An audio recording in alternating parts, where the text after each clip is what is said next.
मंजिलें उन्हें नहीं मिलती जिनके ख्वाब बड़े होते हैं। मंजिलें उन्हें नहीं मिलती जिनके ख्वाब बड़े होते हैं, बल्कि मंजिलें उन्हें मिलती हैं जो अपने जिद पे अड़े होते हैं। तो हेलो दोस्तों, आज हम लोग जो है बात करने वाले हैं motion in straight line chapter number 3 का, जो कि काइनेमेटिक्स में आता है। तो आज बड़ा ही मजेदार सा वीडियो होने वाला है क्लास 11th का। काइनेमेटिक्स का पार्ट है मोशन इन स्ट्रेट लाइन। तो ध्यान से देखेंगे, आज हम डिस्कस करने वाले हैं, आपका बढ़िया से समझिए और देखिए अच्छे से। मोशन इन स्ट्रेट लाइन जो चैप्टर हमारा वो काइनेमेटिक्स में आता है। सर बात ये सर, ये काइनेमेटिक्स होता क्या है? आपको पहले 9th में भी समझाया गया होगा, इसके बारे में थोड़ा बहुत आपने कभी पढ़ा होगा कि काइनेमेटिक्स जो है हमारा वो फिजिक्स का ऐसा पार्ट है जिसमें हम लोग को किसी भी ऑब्जेक्ट से रेस्ट और मोशन के बारे में पढ़ना होता है। रेस्ट और मोशन के बारे में पढ़ना होता है। फिर किसी ने बोला सर रेस्ट और मोशन के बारे में तो नहीं पढ़ना है, हम लोग इसमें पढ़े कि सिर्फ मोशन के बारे में पढ़ना है। तो इसके लिए आपको थोड़ा और ऊपर जाना होगा और आपको समझना होगा कि काइनेमेटिक्स जो है आपका वो मैकेनिक्स का एक पार्ट है, और मैकेनिक्स जो होता है वो फिजिक्स का एक ऐसा ब्रांच होता है जिसमें रेस्ट और मोशन के बारे में पढ़ते हैं। मैकेनिक्स को जो है बाबू फॉर द 3 पार्टों में कैटेगराइज किया गया था, स्टैटिक्स, काइनेमेटिक्स और डायनामिक्स। बढ़िया समझना एक बार फिर से, किस किस में? स्टैटिक्स, काइनेमेटिक्स और डायनामिक्स में। स्टैटिक्स में होता है कि वैसा ब्रांच है जिसमें हम लोग सिर्फ रेस्ट के बारे में पढ़ते हैं, रुकी हुई अवस्था के बारे में पढ़ते हैं। एक बार सर जो बात को आप समझा रहे हैं काइंडली थोड़ा सा फ्लो चार्ट बना के समझा देते ज्यादा अच्छा रहता, समझेंगे आप। मैकेनिक्स जो है ये फिजिक्स का ऐसा ब्रांच है आपका जिसमें आपको किसी भी ऑब्जेक्ट का क्या पढ़ना है सर? इसमें हम लोग किसी भी ऑब्जेक्ट का रेस्ट प्लस मोशन से रिलेटेड टर्म्स को पढ़ना है। सर मैकेनिक्स को 3 भागों में कैटेगराइज किया गया था। जो पहला भाग था, जो पहला टाइप्स था, वो था इसका स्टैटिक्स। दूसरा सर था काइनेमेटिक्स, जिसका हम लोग अभी स्टडी करेंगे, और तीसरा क्या है? डायनामिक्स। बात यह है सर कि स्टैटिक्स में हम लोगों को क्या पढ़ना था? स्टैटिक्स में हम लोगों को जो है पढ़ना है किसी भी ऑब्जेक्ट के रेस्ट के बारे में स्टडी करना है, और साथ साथ जो है उसके इक्विलिब्रियम कंडीशन के बारे में भी स्टडी करना है। कोई ऑब्जेक्ट रेस्ट में होगा तो क्या होगा, या फिर इक्विलिब्रियम कंडीशन में होगा तो क्या होगा। किसी ने फिर से पूछा सर इक्विलिब्रियम कंडीशन क्या होता है? आपको बता दो, इक्विलिब्रियम कंडीशन का मतलब है वैसा कंडीशन जिसमें किसी भी बॉडी पे लगने वाला जो एफ नेट हो वो कितना हो जाए? 0 हो जाए। मतलब किसी भी बॉडी पे लगने वाला नेट फोर्स कितना हो जाए? 0 हो जाए। दूसरा आता है सर काइनेमेटिक्स। क्या है काइनेमेटिक्स? आपका जो है मैकेनिक्स का ऐसा ब्रांच है जिसमें हम लोगों को मोशन के बारे में तो पढ़ना है, मोशन के बारे में पढ़ना है, लेकिन without using laws and causes. Without using laws and causes यानी हम लोगों को ना कारण नहीं जानना है कि ऐसा क्यों होता है, बॉडी मोशन में क्यों आता है, क्यों आगे चलता है, क्यों पीछे चलता है, क्यों ब्रेक लगाने पे पैसेंजर आगे गिर जाता है। इस तरह के बातों का स्टडी यहाँ पे हमको नहीं करना है। नेक्स्ट डायनामिक्स क्या होता है? तो डायनामिक्स ऐसा ब्रांच है जिसमें हम लोग को मोशन के बारे में तो पढ़ना है, लेकिन साथ साथ along with laws and causes. अच्छा समझेंगे बातों को। ये आपका बिल्कुल बेसिक सा बात है कि डायनामिक्स में हम लोग लॉज और काउज को भी पढ़ते हैं। सर जो डायनामिक्स है उसमें हम लोग लॉज ऑफ मोशन चैप्टर पढ़ेंगे, जो हमारा motion in straight line, motion in plane के बाद आता है लॉज ऑफ मोशन। अभी हम पढ़ रहे काइनेमेटिक्स, यानी हम मोशन के बारे में ही पढ़ेंगे sir, without using laws and causes, without using effect. हम उसके कारण को, उसके प्रभाव को नहीं पढ़ेंगे कि मोशन के चलते क्या होगा, लेकिन हाँ हम लोग पढ़ेंगे कि बॉडी जब मोशन में आता है तो क्या होता है। इसको अच्छे से एक बार समझ लेंगे आप। और इसके बाद हम आते हैं चैप्टर के हेडिंग पे, और चैप्टर के नाम ही है मोशन इन स्ट्रेट लाइन। तो हम लोग समझ गए सर कि ये जो है वो काइनेमेटिक्स का पार्ट है जिसमें हम लोगों को मोशन के बारे में पढ़ना है, लेकिन विदाउट यूजिंग लॉज, यानी बिना किसी कारण के पढ़ना है। आगे बात आता है सर, जैसे ही आपने मोशन वर्ड का नाम लिया तो बात यह है कि मोशन होता क्या है। आपने पहले सुना है मोशन और रेस्ट, 2 टर्म है, rest motion, motion rest. Rest और मोशन क्या है पहले इसको समझते हैं। तो रेस्ट और मोशन जो है वो दोनों एक एब्सोल्यूट टर्म नहीं है। एब्सोल्यूट बोले तो आप इसको जो है प्रॉपर तरीके से डिफाइन नहीं कर सकते हैं, क्योंकि रेस्ट और मोशन जो है वो डिपेंड करता है फ्रेम ऑफ रेफरेंस पे कि आप किसी भी ऑब्जेक्ट को देख कहां से रहे हैं। दैट मींस एक बॉडी एक साथ रेस्ट में भी हो सकता है और मोशन में भी हो सकता है। फिर से हमने क्या बोला? एक बॉडी एक साथ रेस्ट में भी हो सकता है और मोशन में भी हो सकता है। सर एक बार इसको आप समझाइए एग्जांपल के थ्रू। आपको देखिए मेरे हाथ में एक आपको मार्कर दिख रहा है, पेन दिख रहा है जिसे हम लिख रहे हैं। पेन जो है अभी आपको देखिए रेस्ट में दिख रहा है, मोशन में दिख रहा है। अगर इसको हम अलग अलग फ्रेम से देखें, जैसे इसको हम देख रहे हैं, हमने इसको पेन को लेकर हाथ में चल रहा है इस तरह से आगे गए, फिर हम इस पेन को लेकर पीछे आ रहे हैं, फिर इस पेन को इस तरह से हम घुमा रहे हैं, तो आप देख सकते हैं क्या हो रहा है कि आप जिस फ्रेम से देख रहे हैं आपको नहीं पेन जो है वो मोशन में दिख रहा होगा, क्योंकि आपके हिसाब से जो पेन का स्थान है, जो प्लेस है, वो बार बार चेंज हो रहा है, पोजीशन चेंज हो रहा है। लेकिन मेरे हिसाब से पेन मेरे हाथ में है तो मेरे हाथ में ही है और इसका प्लेस, इसका पोजीशन कहीं पे चेंज होके नहीं जा रहा है। यानी हम कह सकते हैं कि मेरे हिसाब से जो पेन है वो रेस्ट में है, because its position does not changes with respect to time and with respect to me। और हम यहाँ पे क्या है, फ्रेम ऑफ रेफरेंस है, लेकिन आपके हिसाब से बाबू क्या हो रहा है, इसका प्लेस जो है, इसका पोजीशन जो है वो चेंज हो रहा है समय के हिसाब से, यानी आपके लिए किस चीज में है, मोशन में है। तो समझते हैं डेफिनेशन को, यहाँ पे हमने क्या लिखा है, रेस्ट जो है position is not changing with respect to time. अगर किसी बॉडी का पोजीशन समय के हिसाब से नहीं बदल रहा है तो बॉडी रेस्ट में है, जबकि position is changing with respect to time, यानी किसी बॉडी का जो है समय के हिसाब से अगर पोजीशन बदल रहा है तो बॉडी किस चीज में, हमारा मोशन में है। बात समझ गए हम लोग। आगे बढ़ते हैं, कह रहा है फ्रेम ऑफ रेफरेंस पे डिपेंड करता है, सारा कहानी जो है डिपेंड करता है फ्रेम ऑफ रेफरेंस पे। आप देख कहां से रहे हैं, आपके देखने का जो है वो प्लेस कौन सा है। और एक बात अच्छे से याद रखेंगे, जिस प्लेस से आप देखते हैं आपको अपने प्लेस को जो है वो रेस्ट में एज्यूम करके चलना होगा, मानना होगा आप जिस जगह से देख रहे हैं वो जगह आप रुके हुए हैं, आप शांत जगह से देख रहे हैं, यानी आपका जो फ्रेम ऑफ रेफरेंस है वो रेस्ट में है, तभी आप किसी बॉडी को देख सकते हैं। आप दोनों बॉडी एक साथ मोशन में होकर दोनों बॉडी को हम देखेंगे तो आप रेस्ट मोशन को डिफाइन नहीं कर पाइएगा, ठीक है।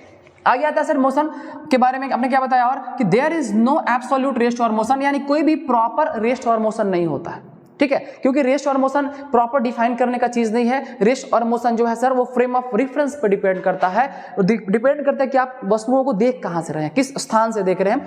हो सकता है आप ट्रेन में ट्रैवल कर रहे हो, ठीक है, और आपके सामने एक पैसेंजर बैठा हुआ, यात्री बैठा हुआ, और क्या देख रहे हैं कि ट्रेन जो है मान लीजिए डाल्टनगंज स्टेशन से खुल गई, डाल्टनगंज स्टेशन से खुल गई ट्रेन, ठीक है, और वो ट्रेन आगे जा रही है। सर क्या देखिए सर 5 मिनट बीत गया और हमारे सामने वाला पैसेंजर ना बिल्कुल सामने बैठा हुआ है, 10 मिनट बीता वैसे ही बैठा हुआ, वो हमको देख रहा है, हम भी उसको देख रहे हैं, 15 मिनट बीता वो हमको देख रहा है, हम भी उसको देख रहे हैं, यानी मेरे हिसाब से उसके प्लेस में, उसके पोजीशन में कोई चेंज नहीं हुआ, मेरे हिसाब से वो रेस्ट में है।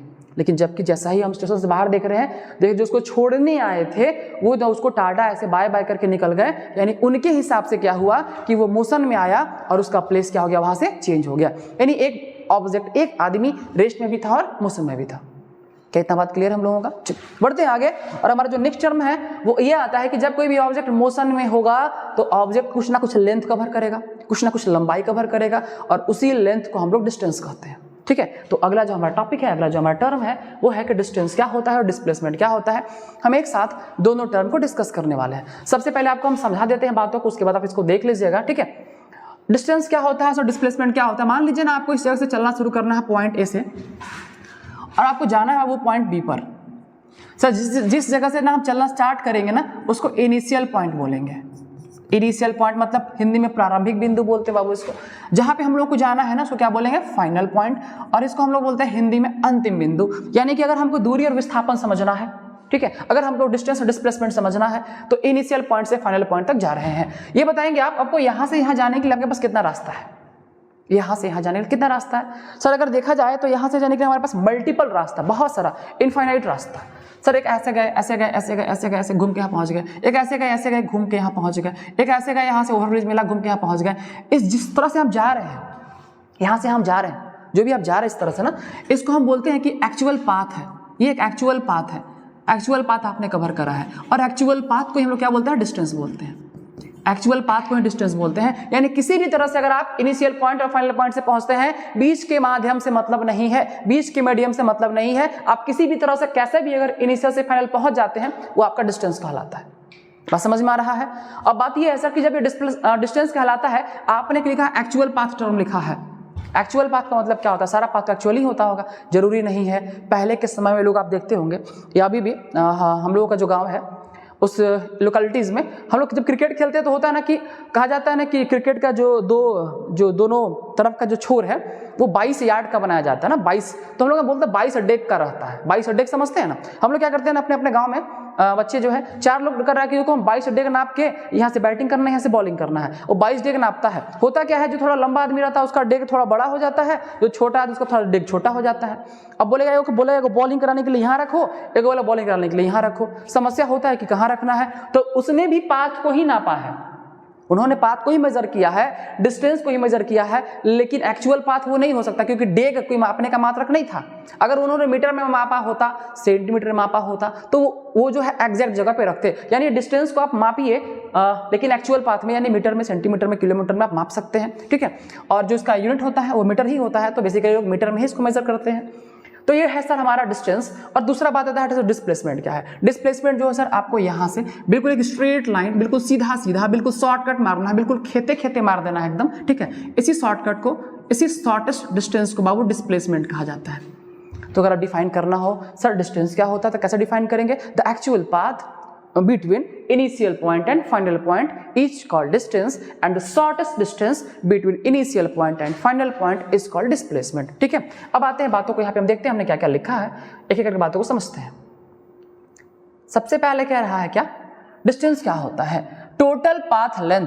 टोटल पाथ लेंथ को डिस्टेंस कहा जाता है, टोटल पाथ लेंथ को डिस्टेंस कहा जाता है। यानी जहां से हम चलना स्टार्ट करेंगे और जहां तक जाना है, टोटल लेंथ जो कवर करेंगे उसी को हम लोग क्या बोलते हैं, डिस्टेंस कहते हैं। जबकि डिस्प्लेसमेंट के केस में क्या होता है, शॉर्टेस्ट पाथ लेंथ और ऑलवेज स्ट्रेट लाइन, सबसे कम दूरी, न्यूनतम दूरी, और वो हमेशा कैसा होता है, सीधा रेखा होता है, स्ट्रेट लाइन होता है। दूसरा है area of speed time graph. जो अगर आपको डिस्टेंस चाहिए तो स्पीड और टाइम का ग्राफ जो है वो आपको डिस्टेंस देता है। एक बार फिर से, स्पीड और टाइम का जो ग्राफ है वो क्या देता है, हमको डिस्टेंस देता है। जबकि area of velocity time graph, ये जो डिस्प्लेसमेंट है वो वेलोसिटी टाइम ग्राफ के एरिया में आता है। यानी अगर वेलोसिटी टाइम ग्राफ का एरिया है तो वो हमको जो है डिस्प्लेसमेंट प्रोवाइड करता है। इस बात को याद रखेंगे, ये MCQ में बोर्ड लेवल में पूछा जाता है बाबू ये क्वेश्चन। आगे है can not decrease with time. ये जो आपका डिस्टेंस है वो समय के साथ घट नहीं सकता है। मतलब ऐसा नहीं कि अभी हम चले 4 कदम तो समय के साथ बोलेंगे नहीं, जो आपने 5 मीटर चला है, 10 मीटर चला है, वो माइनस में हो जाएगा। माइनस में नहीं होता है, जब भी आप चलेंगे आपको हमेशा जो वैल्यू है वो ऑलवेज पॉजिटिव मिलेगा। ये जो है टाइम के साथ ये डिस्टेंस घटता नहीं है। लेकिन ये कह रहा है can decrease with time, displacement जो समय के साथ घट भी सकता है। अगर आप किसी फ्रेम ऑफ रेफरेंस से लेके चलते हैं, जैसे लीजिए कुछ इस तरह से, एक्स एक्सिस वाई एक्सिस है, तो हम अगर इधर लेके चलते हैं तो वैल्यू पॉजिटिव, बाकी इधर क्या हो सकता है, नेगेटिव। अगर स्ट्रेट लाइन में चलते हैं तो जो डिस्प्लेसमेंट है मे बी नेगेटिव, पॉजिटिव और जीरो, नेगेटिव भी हो सकता है, पॉजिटिव भी हो सकता है और जीरो भी हो सकता है डिस्प्लेसमेंट आपका। इस बात को ध्यान रखना है। किसी ने पूछा सर डिस्प्लेसमेंट जीरो कैसे हो सकता है और क्या डिस्टेंस जीरो हो सकता है कि नहीं। तो अगर आप कोई भी कदम नहीं चलते हैं, अगर आप कोई भी पाथ कवर नहीं करते हैं तो डिस्टेंस जीरो है, ठीक है। लेकिन अगर डिस्टेंस का बात किया जाए तो डिस्टेंस का मतलब जो होता है, आपने 1 कदम चला, 2 कदम चला, 1 मीटर चला, 2 मीटर चला, 1 सेंटीमीटर भी चला है अगर, तो डिस्टेंस होता है, यानी डिस्टेंस जीरो नहीं होता है। लेकिन डिस्प्लेसमेंट जीरो हो सकता है। सर डिस्प्लेसमेंट जीरो कैसे हो सकता है, तो मान लीजिए आपको यहाँ से चलना स्टार्ट करना है, हम यहाँ से यहाँ गए, ठीक है, फिर यहाँ से हम वापस आ गए। अब बताइए मेरा इनिशियल पॉइंट कहाँ है, ये सर यहाँ पे। आपका फाइनल पॉइंट कहाँ है, यहाँ पे। दोनों के बीच का शॉर्टेस्ट डिस्टेंस कितना हुआ, तो हम गए वापस यहीं पे आ गए। तो इनिशियल भी यही, फाइनल भी यही, तो हमारा शॉर्टेस्ट डिस्टेंस हुआ कितना, जीरो, यानी डिस्प्लेसमेंट जीरो हो सकता है। आगे ये है डिस्टेंस कवर करने के लिए ना हम किसी भी तरह से कैसे भी घूम घूम के जा सकते हैं। यानी डिस्टेंस हमारा स्केलर क्वांटिटी होता है, उसके पास कोई डायरेक्शन नहीं होता है। जबकि आपका जो डिस्प्लेसमेंट है वो वेक्टर क्वांटिटी है। सर वेक्टर क्वांटिटी इसलिए है क्योंकि जब आप जो है वो आपका डिस्प्लेसमेंट कवर करेंगे तो उसके पास पर्टिकुलर डायरेक्शन भी होता है। और लास्ट है जो कि बहुत ही आसान सा बात है, हम लोग डिस्टेंस का यूनिट ना मीटर लेके चलते हैं और डायमेंशन जो होता है सिर्फ एल होता है, लेंथ का सिर्फ एल। उसी तरह सेम डिस्प्लेसमेंट का यूनिट भी मीटर लेके चलते हैं और इसका डायमेंशन भी बाबू सिर्फ एल ही होता है, यानी उसको हम सिर्फ एल से ही डिनोट करते हैं, ठीक है। इतना बात हम लोगों को क्लियर है। हम लोगों ने पढ़ा मोशन क्या होता है, रेस्ट क्या होता है। सर आपने समझाया रेस्ट और मोशन दोनों रिलेटेड टर्म्स है, दोनों जो है फ्रेम ऑफ रेफरेंस पे डिपेंड करता है, दोनों जो है वो देखने वाले व्यूअर्स के पॉइंट पे डिपेंड करता है। और इसके बाद हमने पढ़ा अगर वो मोशन में आएगा तो डिस्टेंस क्या होता है, डिस्प्लेसमेंट क्या होता है। आपने बताया डिस्टेंस का मतलब जो भी उसने एक्चुअल पाथ कवर किया वो डिस्टेंस है, और डिस्प्लेसमेंट का मतलब जो शॉर्टेस्ट डिस्टेंस कवर किया सर वो डिस्प्लेसमेंट है, ठीक है। नेक्स्ट हम बात करते हैं बाबू, जब कोई बॉडी चलना स्टार्ट कर देगा, मोशन में आ जाएगा, डिस्टेंस कवर करेगा, तो स्पीड क्या होता है। स्पीड, चाल, आपने कभी नाम तो सुना ही है, बहुत बार सुना है नाम इसका। स्पीड क्या होता है सर, थोड़ा आराम से समझाया जाए, एकदम हौले हौले से समझा जाए इसको। स्पीड का मतलब होता है किसी भी बॉडी के द्वारा कवर किया गया डिस्टेंस और कवर करने में लगा टाइम। आपने पढ़ा बहुत ही हिंदी बहुत ही आराम से पढ़ा है 10th क्लास में, चाल बराबर दूरी बटा समय। दूरी बटा समय जो है डिस्टेंस बाय टाइम जो है उसी के रेशियो को हम लोग स्पीड बोलते हैं। यानी गाड़ी का स्पीड कितना है तो क्या कभी कोई बोला गाड़ी की स्पीड 40 है, सर 40 किलोमीटर पर आवर है, 40 किलोमीटर पर आवर ऐसे बोला जाता है, तो किलोमीटर पर आवर है या मीटर पर सेकंड है। अगर हम इस तरह से बताते हैं तो मीटर पर सेकंड में मीटर मेरा क्या हो गया, डिस्टेंस हो गया, और पर सेकंड में सेकंड क्या हो गया, टाइम हो गया, और डिस्टेंस बाय टाइम के रेशियो को ही हम लोग स्पीड बोलते हैं। तो स्पीड इक्वल टू कितना होता है, डिस्टेंस बाय टाइम। इसको ऐसे डिफाइन करते हैं कि डिस्टेंस और टाइम का रेशियो होता है। स्पीड के बारे में हम कुछ बात और आपसे बता देते हैं, इसके बाद हम उसके टाइप्स के बारे में डिस्कशन करेंगे। बाबू स्पीड के बारे में कुछ और बात क्या क्या है समझेंगे अच्छे से आप। सबसे पहला बात यह है कि स्पीड जो है वो डिस्टेंस और टाइम का रेशियो है, डिस्टेंस और टाइम का रेशियो है। दूसरा बात आता है सर स्पीड के बारे में कि स्पीड का जो है यूनिट क्या होता है, सर इसका जो यूनिट है वो क्या है, मीटर पर सेकेंड, मीटर पर सेकेंड। आगे सर ये कैसा क्वांटिटी है, क्योंकि ये डिस्टेंस पे डिपेंड करता है, तो डिस्टेंस हमारा स्केलर, इसलिए भी कैसा क्वांटिटी, ये भी कैसा है, स्केलर। बात आता है इसका डायमेंशन क्या होगा, डायमेंशनल फार्मूला क्या होगा। तो डायमेंशनल जो फार्मूला हम लिखेंगे वो क्या लिखेंगे, डिस्टेंस के लिए लिखते हैं L और टाइम के लिए क्या लिखते हैं T। तो ये कितना हो गया आपका L/T इनवर्स, ये है इसका डायमेंशनल फार्मूला। क्या हम लोग को याद रहेगा, चलिए याद रहेगा, याद रखना भी है आपको इसको। आगे बात आता है सर स्पीड के बारे में कुछ और बेसिक सा बात। सर अगर हमारा स्पीड ना किलोमीटर पर आवर में दिया हुआ है और इसको हम लोगों को ना मीटर पर सेकंड में कन्वर्ट करना है, तो कितना से मल्टीप्लाई करना पड़ता है, आप लोगों ने पढ़ा है इसको 5/18 से मल्टीप्लाई करना पड़ता है। किसी बच्चे ने पूछा जिसको बिल्कुल भी नहीं पता था, सर ये 5/18 आया कहाँ से, उसको मैं बताऊंगा। बाबू देखो यहाँ लिखा हुआ है किलोमीटर, और 1 किलोमीटर में मीटर कितना होता है बाबू, 1000 होता है। यहाँ लिखा हुआ है सर आवर, बदलना किसमें सर, सेकंड में। 1 आवर में कितना सेकंड होता है, कितना सेकंड होता है, कितना 60, अरे 60 नहीं बाबू, 60 गुना 60, 2 बार 0 क्योंकि एक बार 60 को तो मिनट में कन्वर्ट करेंगे ना, एक और 60 से करेंगे तो सेकंड में कन्वर्ट हो जाएगा ना। 0 कैंसिल, 2 से 5 टाइम्स में और 2 से 3 टाइम्स में, ऊपर कितना बचा 5, नीचे कितना बचा 6 3 18, यानी आपको 5/18 से मल्टीप्लाई कर देना टर्म्स को। जैसा लिखा हुआ है मान लीजिए 72 किलोमीटर पर आवर दिया हुआ है, कहकर इसको 5/18 से मल्टीप्लाई कर लेंगे, 18 4 20, तो कितना मिल जाएगा आपको 20 मीटर पर सेकेंड, 20 मीटर पर सेकंड। इस तरह से आप जो है स्पीड के बारे में टर्म को देख लिए, समझ लिए। आप स्क्रीनशॉट लेके भी इसको रख सकते हैं, इसको लिख सकते हैं बाद में भी, ठीक है। आगे बढ़ते हैं और बात करते हैं टाइप्स ऑफ स्पीड का। बेसिकली स्पीड है कितने प्रकार का सर, स्पीड बेसिकली 4 प्रकार का है, और हम साथ साथ बात करेंगे स्पीड और वेलोसिटी दोनों का एक साथ, ठीक है। स्पीड वेलोसिटी दोनों का एक साथ। सर वेलोसिटी है क्या, अभी आपने स्पीड समझाया, वेलोसिटी का मतलब यह है कि जहां जहां हमने डिस्टेंस बताया वहां वहां डिस्प्लेसमेंट होना है। वेलोसिटी के टर्म में जहां जहां डिस्टेंस बताया वहां क्या होगा, डिस्प्लेसमेंट होगा, यानी डिस्प्लेसमेंट बाय टाइम के रेशियो को हम लोग वेलोसिटी बोलते हैं। सर वेलोसिटी को डिफाइन कैसे करते हैं, तो it is defined as the ratio of displacement upon time, displacement to the time, ये दोनों का रेशियो को ही हम लोग बोलते हैं वेलोसिटी। आगे सर इसका यूनिट भी सेम होता है, मीटर पर सेकेंड ही होता है, ये स्केलर नहीं होगा, ये कैसा क्वांटिटी होता है सर। अगर बात करिएगा वेलोसिटी का, तो वेलोसिटी वेक्टर क्वांटिटी होता है, क्योंकि वो डिपेंड करता है किस पे, डिस्प्लेसमेंट पे, क्योंकि डिस्प्लेसमेंट भी हमारा वेक्टर है, इसलिए वेलोसिटी भी कैसा है, वेक्टर है। आगे है सर डायमेंशनल फार्मूला दोनों का सेम ही होता है, एक ही होता है, और उसमें भी अगर किलोमीटर पर आवर में दिया है तो मीटर पर सेकंड बदलने के लिए 5/18 से मल्टीप्लाई करते हैं। तो सर डिस्प्लेसमेंट और डिस्टेंस के हिसाब से स्पीड और वेलोसिटी में डिफरेंस निकाला गया, इतना ही पता चला। अगर हम डिस्टेंस का बात करेंगे तो वो हमारा स्पीड के टर्म में आ जाएगा, अगर हम डिस्प्लेसमेंट का बात करेंगे तो वो हमारा आ जाएगा वेलोसिटी के टर्म में। जब टाइप्स का बात करेंगे तो सबसे पहला टाइप जो आता है वो है आपका यूनिफॉर्म स्पीड। क्या होता है यूनिफॉर्म स्पीड, क्या होता है अगर आपको बता दें यूनिफॉर्म मोशन का अगर हम बात करते हैं तो यूनिफॉर्म मोशन का मतलब क्या होता है कि बॉडी जो है वो इक्वल टाइम में ना इक्वल डिस्टेंस कवर कर रहा है। यूनिफॉर्म मोशन का मतलब है कि कोई भी बॉडी अगर इक्वल टाइम में, इक्वल इंटरवल ऑफ टाइम में अगर इक्वल डिस्टेंस कवर कर रहा है तो बॉडी के मोशन को हम यूनिफॉर्म मोशन कहते हैं। और इस केस में क्या होता है कि बॉडी हमेशा स्ट्रेट लाइन में चलता है, यानी कि जैसे मान लीजिए आपने चला, आपको 2 मीटर चलने में लगा मान लीजिए 2 सेकंड, फिर अगला 2 मीटर चलने में लगा 2 सेकंड, फिर अगला 2 मीटर चलने में लगा 2 सेकंड, यानी हर 2-2 मिनट में आप 2-2 सेकंड में 2-2 मीटर चल रहे हैं, तो आप कह सकते हैं कि आप जो है यूनिफॉर्म मोशन में हैं। जब यूनिफॉर्म मोशन में है तो अगर कोई पूछेगा कि बताइए आपका एक्सेलरेशन कितना है, तो बाबू यूनिफॉर्म मोशन में एक्सेलरेशन ना 0 होता है। सर 0 कैसे होता है, तो एक्सेलरेशन के बारे में आगे बताएंगे आपको हम कि उसमें क्या होता है ना, change in velocity by time होता है, और चेंज इन वेलोसिटी में जब यूनिफॉर्म में है तो इनिशियल भी मेरा इतना ही है और फाइनल भी इतना ही नहीं है, जब दोनों बराबर है तो दोनों का चेंज ना जीरो हो जाता है, ठीक है। तो आगे बढ़ते हैं। यूनिफॉर्म स्पीड के केस में आपने क्या समझाया sir, when body covers equal distance in equal interval of time then we can say that the body is in uniform speed. इसका जस्ट साथ साथ पढ़ लेंगे सर। यूनिफॉर्म वेलोसिटी क्या होता है सर, जब कोई बॉडी इक्वल टाइम में इक्वल डिस्प्लेसमेंट कवर करता है, फिर से ध्यान सुनेंगे, इक्वल टाइम में इक्वल डिस्प्लेसमेंट कवर करता है, इक्वल डिस्टेंस नहीं, इक्वल डिस्टेंस करेगा तो यूनिफॉर्म स्पीड कहलाएगा और इक्वल डिस्प्लेसमेंट करेगा तो यूनिफॉर्म वेलोसिटी कहलाएगा, ठीक है। चलिए बढ़ते हैं थोड़ा और आगे।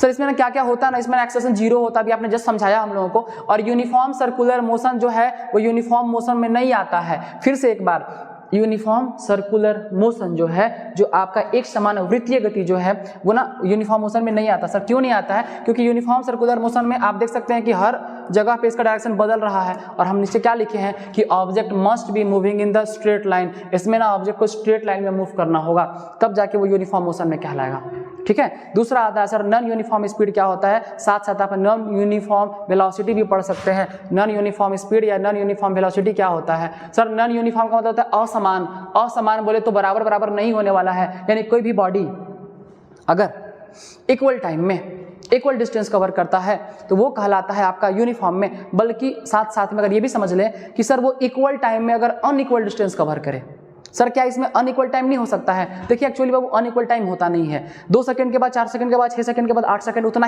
ही देर में होगा। हाँ, जो डिस्टेंस कवर करना है, जो डिस्प्लेसमेंट कवर करना है ना, वो आपके हाथ में है। तो वो आप चाहेंगे तो कभी ज़्यादा और कभी कम कर सकते हैं, ठीक है, वो आप पे डिपेंड करता है। तो उसके हिसाब से आप यूनिफॉर्म नॉन यूनिफॉर्म बना सकते हैं। लेकिन टाइम जो होता है, टाइम इंटरवल इक्वल होता है, आपके द्वारा कवर किया गया डिस्टेंस, यानी अगर इक्वल टाइम में इक्वल डिस्टेंस कवर करिएगा, ठीक है, इक्वल डिस्टेंस कवर करिएगा तो आप यूनिफॉर्म में कहलाएगा। और साथ साथ अगर इक्वल टाइम में अनइक्वल डिस्टेंस कवर करेंगे तो आप कहलाएगा किस में, नॉन यूनिफॉर्म में, ठीक है। और वही डिस्टेंस बोल रहे हैं तो स्पीड चल रहा है। और अगर हम वेलोसिटी बोलेंगे तो वो क्या चलेगा, सॉरी डिस्प्लेसमेंट बोलेंगे डिस्टेंस के जगह पे, तो उसको क्या करके चलेंगे हम लोग, वेलोसिटी कंसिडर करके चलेंगे, ठीक है। तो दोनों बात हम लोग समझ गए। एक बार फिर से रिकैप करते हैं, क्या क्या। If body covers equal distance in equal interval of time, then it is in uniform speed. If body covers unequal distance in equal interval of time, then body is in non uniform speed, ठीक है। उसके दूसरे तरफ क्या, if body covers equal displacement in equal time then body is in uniform velocity, and if body covers unequal displacement in equal time, अगर unequal displacement cover करता है equal time में, उसको हम लोग बोलते हैं कि वो आपका नॉन यूनिफॉर्म वेलोसिटी में, ठीक है ना। ये एक डेफिनेशन टर्म है, इसको आप ध्यान रखेंगे, बहुत ईजी सा टर्म है, बहुत इसमें कुछ बहुत बड़ा बात नहीं था। बढ़ते हैं आगे। नेक्स्ट आता है ना हमारा एवरेज स्पीड क्या होता है। स्पीड का तीसरा टाइप है, कहा जाए तो स्पीड या वेलोसिटी या एक्सेलरेशन बेसिकली 4 टाइप्स का होता है, यूनिफॉर्म, नॉन यूनिफॉर्म, एवरेज और इंस्टेंटेनियस। एक बार फिर से, यूनिफॉर्म, नॉन यूनिफॉर्म, एवरेज और इंस्टेंटेनियस, ठीक है। तो सर ये एवरेज स्पीड क्या होता है, थोड़ा इसको धीरे धीरे बताएंगे आपको, ठीक है, क्योंकि इस पे बहुत सारा क्वेश्चन भी है। और नीट 2016, 2019, 2018 लगभग तीनों चारों में देखा है कि एवरेज स्पीड पे बड़ा ही मजेदार सा सवाल पूछा गया है। और उसके लिए हमने आपको स्पेशल जो है इसमें बहुत जगह पे अलग अलग फॉर्मूला का भी हेल्प से बातों को समझाने का प्रयास किया है। सर एवरेज स्पीड होता क्या सर, बहुत ही आसान सा बात है। एवरेज स्पीड होता है sir total distance covered by total time taken. Total distance covered यानी कुल तय की गई दूरी और कुल तय करने में लगा समय का जो अनुपात है, जो रेशियो है, उससे हम जो है एवरेज स्पीड को कैलकुलेट कर लेते हैं सर, ठीक है। बात फिर से आता है कि आगे इक्वल टाइम मतलब अगर 2 केस का बात किया जाए, ये तो हम समझ गए कि इक्वल टाइम में टोटल डिस्टेंस और टोटल टाइम का जो रेशियो है वो एवरेज कहलाएगा। लेकिन सर अगर यहाँ पे बात ये है कि सर कुछ क्वेश्चन दिया जाए, हमको दिया गया है, जैसे नीट में क्वेश्चन पूछा गया आपका, ये नीट का ही टॉपिक है, नीट का ही टर्म है जो आपको हम समझा रहे हैं अभी, कि अगर 2 इक्वल टाइम का बात कर रहा है, इक्वल टाइम इंटरवल का बात कर रहा है, जैसे मान लीजिए इतना इसको डिस्टेंस कवर करना है और ना वो यहाँ से यहाँ तक कवर करने में ना उसको T1 समय लगा और यहाँ से यहाँ कवर कर सकते हैं T2 समय लगा, तो बताइए सर इसका ना एवरेज क्या होगा, इसका एवरेज स्पीड क्या होगा। इसका फॉर्मूला होता है S1 + S2/2, S1 plus S2/2, मतलब समझ सकते हैं यहाँ से यहाँ का डिस्टेंस प्लस यहाँ का डिस्टेंस और बाई 2 करेंगे तो आप यहाँ से बिल्कुल आराम से एवरेज निकाल सकते हैं। हमको आगे ना इस पर बहुत सारा क्वेश्चन कराना है, जितना भी आपको हम बता दें, जितना भी नीट में क्वेश्चन पूछा गया है इस चैप्टर से रिलेटेड प्रीवियस लगभग कम से कम 10 से 15 सालों का क्वेश्चन, जितना भी 10 सालों का, वो हम नेक्स्ट वीडियो में लेके आने वाले हैं आपके लिए, जिसमें सारा जितना भी नीट का क्वेश्चन पूछा गया है चैप्टर वाइज। जैसे इस चैप्टर में sir motion in straight line से रिलेटेड जो भी नीट का क्वेश्चन है, जैसे 2022 में क्या पूछा गया, 23 में क्या पूछा गया इस वाले एग्जाम में, सर 2016 में क्या था, 2018 में क्या था, टॉपिक वाइज टॉपिक लेके, जैसे कि पढ़ाएंगे एवरेज वेलोसिटी से क्या क्वेश्चन पूछा गया था, या आगे पढ़ेंगे एक्सेलरेशन से क्या पूछा गया था, सर ग्राफिकली क्या ग्राफ से क्या पूछा गया था, या हमारा काइनेमेटिक्स का जो इक्वेशन ऑफ मोशन उससे क्या पूछा गया था। हमने सारे क्वेश्चंस को लेके आएंगे आपके लिए, ठीक है। और बिल्कुल हम लोग आराम से धीरे धीरे जो है बोर्ड लेवल के साथ साथ जो है वो नीट का भी प्रिपरेशन करते चलेंगे। सर ये तो फॉर्मूला इसका हो गया। सर अगर ऐसा केस दे दिया जाए ना, इस बार इक्वल डिस्टेंस कवर कर रहा है, इस बार टाइम इक्वल नहीं, इस बार डिस्टेंस इक्वल है, अगर आधा आधा दूरी तय कर रहा है, मतलब आधा तय किया यहाँ पे, पहले टाइम जो भी लगा, फिर टाइम जो भी लगा, फिर आधा तय किया, यानी इस बार डिस्टेंस ना आधा आधा है, तो कैसे इसको हम लोग कैलकुलेट करते हैं सर, इसका फॉर्मूला होता है 2s1s2/s1 + s2, 2s1s2/s1 + s2। इसको हम लोग देखते हैं सर कैसे कैसे स्पीड के फॉर्म में कैलकुलेट किया जाता है। इसी फॉर्मूला की हेल्प से नीट 2016 में पूछा गया एक सवाल है जो आपको हम बिल्कुल शॉर्ट में समझा रहे हैं, मतलब शॉर्ट में ही करा दे रहे हैं। कह रहा है कि एक पर्सन जो है वो अपना हाफ डिस्टेंस जो है वो 40 km/h से कवर करता है, हाफ डिस्टेंस कवर करता है 40 km/h से, और नेक्स्ट हाफ डिस्टेंस कवर करता है 60 km/h से। तो बताइए कि उसका एवरेज वेलोसिटी क्या था, या ऐसे भी लिखा जा मिल सकता है आपको कि उसको ना अपने घर से ऑफिस जाने का जो स्पीड था वो था 40 km/h, और ऑफिस से जो घर आने का स्पीड था वो था 60 km/h। तो बताइए कि उसका एवरेज स्पीड क्या था। बहुत सारे बच्चे करते हैं इसको 60 + 40/2 50, जो कि बिल्कुल ही गलत है। इसका एवरेज स्पीड आप ऐसे नहीं निकाल सकते हैं। एवरेज स्पीड निकालने के लिए आपको टोटल डिस्टेंस में टोटल टाइम चाहिए, और टोटल डिस्टेंस में टोटल टाइम हमारे पास है नहीं। इसको कैसे कैलकुलेट किया जाएगा सर, समझेंगे यहाँ पे SAVG यानी S एवरेज जो हमारा स्पीड वो कैसे निकलेगा। 2s1 यानी कितना हमारा 40, s2 यानी कितना बाबू 60, और नीचे में कितना लिखेंगे सर 40 + 60, ठीक है। तो ये हमारा ऊपर में हो कितना जाएगा, इसको अगर हम देखें ऊपर में तो मान लीजिए 2 × 40 × 60 / 40 + 60 कितना हो गया हमारा 100। यहाँ से 0 से 0 और 0 से 0 कैंसिल करेंगे तो क्या मिलेगा हमको सर 4 × 2 = 8 और 8 × 6 कितना होता है 48, यानी इसका जो एवरेज है वो है 48 km/h। यानी आपको जो 50 km/h लग रहा था ऐसा बिल्कुल भी नहीं होता है, इसका आंसर कितना होता है 48 km/h। तो इस तरह से हम क्या देखें कि सर क्योंकि डिस्टेंस बराबर था, इसको घर से ऑफिस, और सबको पता है सर ऑफिस से घर का डिस्टेंस तो बराबर ही होगा, अगर स्पीड अलग अलग था उस केस में इसने क्या किया, उस केस में हम लोगों ने इस फार्मूला का यूज़ किया। और अगर ऐसा हो जाए कि टाइम बराबर रहे, ठीक है, और स्पीड अलग अलग रहे तो हम इस फार्मूला का यूज़ करते हैं। क्या इतना बात क्लियर हम लोगों का बाबू? चलिए बहुत अच्छी बात है। अगर क्लियर है तो बढ़ते हैं नेक्स्ट टॉपिक की तरफ। अगर क्लियर नहीं है तो बातों को आप और पीछे करके फिर से धीरे धीरे सुन लें एक बार, ठीक है। इंस्टेंटेनियस क्या होता है सर, इंस्टेंटेनियस क्या होता है? इंस्टेंटेनियस का मतलब होता है तात्क्षणिक, किसी क्षण के लिए, किसी निश्चित समय के लिए अगर पूछा जाता है कि वेलोसिटी कितना है, स्पीड कितना है, तो उसको हम लोग बोलते हैं इंस्टेंटेनियस। और सर ये निकालने का तरीका बहुत ही आसान है। इसमें हम टर्म को जो क्या करते हैं डिफ्रेंशिएट कर देते हैं। टर्म को हम dx/dt मतलब क्या है, अगर हम डिस्टेंस को टाइम को डिफ्रेंशिएट कर देते हैं तो हमको यहाँ से इंस्टेंटेनियस स्पीड मिल जाता है। उसी तरह अगर हम डिस्प्लेसमेंट और टाइम को डिफ्रेंशिएट कर देते हैं तो हमको इंस्टेंटेनियस वेलोसिटी मिल जाता है। हाउ फास्ट एंड वेयर, ये क्या बताता है कि बॉडी कितना फास्ट था, यानी कि उस तीसरे सेकंड पे, उस चौथे सेकंड में बॉडी कितना फास्ट था और कहाँ था। अगर कोई इस सवाल पूछे आपसे, जैसे आपको यहाँ से अपने घर जाने में मान लीजिए लगा आपको 50 सेकंड का समय, घर बिल्कुल पास में था आपका, कोई पूछेगा आपसे बताइए चौथे सेकंड पे आप कहाँ थे और कितना दूर चले थे, अगर इस तरह का सवाल पूछा जाता है उसको हम लोग बोलते हैं इंस्टेंटेनियस, ठीक है। क्या बता रहा है, rate of change position, rate of change in position, यानी ये बताता है कि rate of change in position क्या है, और इसके हेल्प से हम इंस्टेंटेनियस की वैल्यू को पता लगाते हैं। सर ये भी हमारा एक वेक्टर क्वांटिटी है, और स्लोप ऑफ डिस्प्लेसमेंट टाइम जो है, यानी स्लोप ऑफ डिस्प्लेसमेंट टाइम हमको इंस्टेंटेनियस वेलोसिटी प्रोवाइड करता है। अगर डिस्प्लेसमेंट टाइम का स्लोप है तो इंस्टेंटेनियस वेलोसिटी देगा, अगर डिस्टेंस टाइम का स्लोप है तो इंस्टेंटेनियस स्पीड देगा, ठीक है। याद रखना है इसको, ये हमारा जो है छोटा छोटा टर्म है जो बहुत ही यूजफुल टर्म है, इसको ध्यान समझना है। फिर से एक बार कोई पूछा सर इंस्टेंटेनियस क्या है, समझ में नहीं आ पाया हमको, फिर से समझेंगे। इंस्टेंटेनियस का मतलब तात्क्षणिक, यानी किसी निश्चित समय के लिए पूछता है, किसी निश्चित क्षण के लिए पूछता है, तो उसको हम कैसे निकालते हैं सर? उसको टर्म को डिफ्रेंशिएट करके कैलकुलेट करते हैं। जब आपको हम इस टॉपिक पे बहुत सारा क्वेश्चन लेके एक साथ आएंगे तो हम आपको बारी बारी से टॉपिक वाइज क्वेश्चन का डिस्कशन करेंगे, ठीक है। आज जो हम इस चैप्टर से रिलेटेड टर्म्स को पढ़ा रहे हैं, नेक्स्ट वीडियो में जो हम लाएंगे इससे रिलेटेड जितना भी क्वेश्चन पूछा गया उसका डिस्कस करेंगे हम। आगे आता है एक्सेलरेशन क्या होता है। एक्सेलरेशन क्या है? एक्सेलरेशन के बारे में आपने कभी सुना जरूर होगा बाबू ना, क्लास 9 में पढ़ना भी था। एक्सेलरेशन का मतलब होता है rate of change in velocity, rate of change in velocity, यानी rate of change in velocity को हम लोग एक्सेलरेशन बोलते हैं। और एक्सेलरेशन जो है हमारा, वो हमको जो है बहुत अच्छा चीज़ प्रोवाइड करता है, जिससे हम लोग आगे क्वेश्चन बहुत सारा बनाते भी हैं। एक्सेलरेशन को दिखाते हैं ए से, और ये हमारा एक वेक्टर क्वांटिटी होता है। क्यों? क्योंकि ये डिपेंड करता है किस पे? तो rate of change in velocity, और वेलोसिटी करता है किस पे? डिस्प्लेसमेंट पे। क्योंकि डिस्प्लेसमेंट भी वेक्टर था तो वेलोसिटी भी वेक्टर था, और जब ये वेलोसिटी पे डिपेंड करता है, ये भी कैसा क्वांटिटी होगा? वेक्टर क्वांटिटी होगा। तो इसका यूनिट क्या होगा? इसका यूनिट क्या लिखा है? Metre per second square. Metre per second square आया कहाँ से? किसी ने पूछा आया कहाँ से? तो सर आपने बोला कि एक्सेलरेशन को डिफाइन कैसे करते हैं? Rate of change in velocity, change in velocity by time. Velocity में चेंज बोले तो कैसे निकालते हैं सर? फाइनल माइनस इनिशियल से हमने कहीं लिखा भी है, हाँ लिखा भी है। कैसे निकालते हैं sir? Velocity final minus velocity initial, और यहाँ पे क्या है by time, change in velocity by time से निकालते हैं सर। और यहाँ पे हम कह सकते हैं v minus you by T, यानी वेलोसिटी बाई टाइम। सर ये v माइनस यू का मतलब क्या है? Final velocity minus initial velocity by time, और वेलोसिटी का आपने पढ़ाया अभी मीटर पर सेकंड, और बाई टाइम का क्या होता है? सेकंड। तो यहाँ से क्या मिल गया? मीटर पर सेकंड स्क्वायर, यानी यहाँ से हमको यूनिट कितना मिल गया? Metre per second square. इसी से आप डायमेंशन भी निकाल सकते हैं। मीटर किसके लिए यूज करते हैं सर? लेंथ के लिए, यानी मीटर के लिए कितना हो गया? L, और सेकंड स्क्वायर किसके लिए होता है? टाइम के लिए, तो कितना होगा? टी का पावर माइनस 2, क्योंकि नीचे कितना है? बाई सेकंड स्क्वायर लिखा हुआ है। तो यहाँ से इसका डायमेंशनल फॉर्मूला भी मिल गया।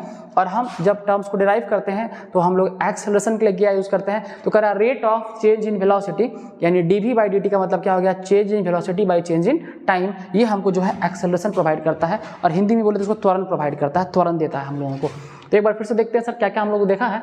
एक्सेलरेशन को ए से डिनोट करते हैं, डिफाइन करते हैं rate of change in velocity से सर, और ये हमारा वेक्टर क्वांटिटी होता है, यूनिट इसका मीटर पर सेकंड स्क्वायर होता है। और जो स्लोप है वीटी ग्राफ का, जो स्लोप है वीटी ग्राफ का, जो स्लोप है वेलोसिटी टाइम ग्राफ का, वो ना हम लोगों को क्या प्रोवाइड करता है? वो हम लोगों को एक्सेलरेशन प्रोवाइड करता है। एक बार फिर से, डिस्टेंस और टाइम का ग्राफ आपको स्पीड प्रोवाइड करेगा, डिस्प्लेसमेंट और टाइम का ग्राफ वेलोसिटी प्रोवाइड करेगा, और वेलोसिटी और टाइम का ग्राफ एक्सेलरेशन प्रोवाइड करेगा। आपको हम ग्राफ भी समझाने वाले आगे वीडियो में, ग्राफ कैसे होता है, क्या होता है, ठीक है। आगे देखते हैं इसके बारे में कुछ और बात। अगर एवरेज वेलोसिटी एवरेज एक्सेलरेशन निकालना होगा सर ना, तो क्या करिएगा? जब हम लोग को ना एवरेज एक्सेलरेशन निकालना होगा तो हम लोग क्या करेंगे sir? Velocity final minus velocity initial by change in time, in delta T से हम लोग जो है वो निकाल लेते हैं कि हमारा एवरेज एक्सेलरेशन क्या होगा। इस पर भी बहुत सारा क्वेश्चन हम लोग को मिलने वाला है आगे। कह रहा है सर कुछ केस है, इसको आप ध्यान रखिएगा, इस पर ना बहुत सारा MCQ पूछा जाता है, इसको आप भी आई समझ सकते हैं, ठीक है। ये क्या कह रहा है कि अगर आपका A कांस्टेंट है, अगर आपका एक्सेलरेशन कांस्टेंट है, तो V क्या होता है? प्रोपोर्शनल टू T होता है। जो वेलोसिटी है प्रोपोर्शनल टू टाइम होता है, यानी टाइम के प्रोपोर्शनल होता है, डिपेंड करता है। अगर A आपका कांस्टेंट है तो जो आपका जो डिस्प्लेसमेंट है वो प्रोपोर्शनल किसका होता है? टाइम के स्क्वायर का। और जो आपका वेलोसिटी है वो प्रोपोर्शनल होता है रूट x, यानी कि आपके डिस्प्लेसमेंट के रूट का। तो ये क्वेश्चन पूछा जाता है कि at constant acceleration which term is directly proportional to which term, यानी कि वेलोसिटी प्रोपोर्शनल होता है किसका? ऑप्शन रहेगा टाइम का रहता है कि टाइम के स्क्वायर का रहता है। तो समझना है कि वेलोसिटी प्रोपोर्शनल होता है किसका? आपका टाइम का, और फिर रूट एक्स यानी कि डिस्प्लेसमेंट के रूट एक्स के बराबर होता है। ये भी MCQ में पूछा जाता है, इसे भी नीट में सवाल पूछा गया है, ठीक है। बेसिकली हमने जो ये वीडियो बनाया है वो नीट के एग्जाम को फोकस करके बनाया है। अगर आप इस वीडियो को पूरी तरह से अच्छे से देख कर समझ कर, और अगर आप नीट के कुछ क्वेश्चंस को अटेम्प्ट करना स्टार्ट करते हैं तो आपको ये बिल्कुल भरोसा दिलाते हैं कि आपको वीडियो क्वेश्चंस को सॉल्व करने में कहीं कोई दिक्कत नहीं आने वाला है, ठीक है। बातों को आपको पूरा का पूरा आप क्वेश्चन सॉल्व कर सकते हैं, और पूरी बातों आपको समझ में आएंगी, वहाँ पे कोई दिक्कत आपको नहीं होने वाला है, ठीक है। तो हमने समझा अभी एक्सेलरेशन के बारे में। सर एक्सेलरेशन के बारे में तो समझ गए। एक्सेलरेशन सर कितना टाइप्स का होता है? एक्सेलरेशन भी बेसिकली 4 टाइप्स का ही होता है, यूनिफॉर्म, नॉन यूनिफॉर्म, एवरेज और इंस्टेंटेनियस। अगर आपको बात किया जाए एवरेज निकालना है तो हमने बता दिया फॉर्मूला। सर अगर यूनिफॉर्म नॉन यूनिफॉर्म का बात करेंगे तो एक बार फिर से एकदम हम एक बात बता रहे हैं, याद रखिएगा उसको अपना, डिस्टेंस बाय टाइम स्पीड दिया, displacement by time velocity provide किया सर, वेलोसिटी प्रोवाइड किया, और velocity by time velocity by time क्या प्रोवाइड किया, एक्सेलरेशन। तो समझना है तीनों टर्म रिलेटेड है। अगर बात करेंगे डिफिनेशन का तो total distance by total time speed के लिए है, total displacement total time velocity के लिए है, total velocity by total time acceleration के लिए। तीनों सेम टर्म है, सिर्फ चेंजेस यही है डिस्टेंस, डिस्प्लेसमेंट और वेलोसिटी के टर्म के फॉर्म में। ये जो बात आपको बताने वाले जो बॉक्स यहाँ पे आपको दिख रहा है सामने, ये बहुत ही इंपॉर्टेंट है। इसको अपना VVI का पावर 10 समझ सकते हैं सर।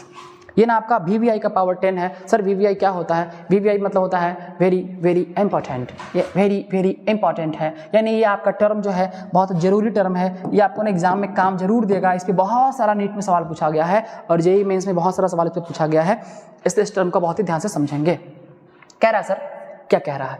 आपने इस बॉक्स में रख दिया पोजीशन यानी डिस्टेंस या डिस्प्लेसमेंट टर्म है, इसमें रख दिया आपने वेलोसिटी, इसमें रख दिया एक्सेलरेशन।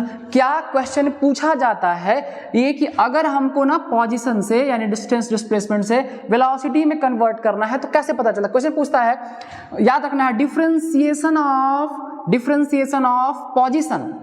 अगर पोजीशन का जो डिफरेंशिएशन है dx/dt है यानी स्लोप ऑफ xt यानी इसका जो डिफरेंशिएशन है विथ रिस्पेक्ट टू टाइम वो हमको वेलोसिटी प्रोवाइड करता है।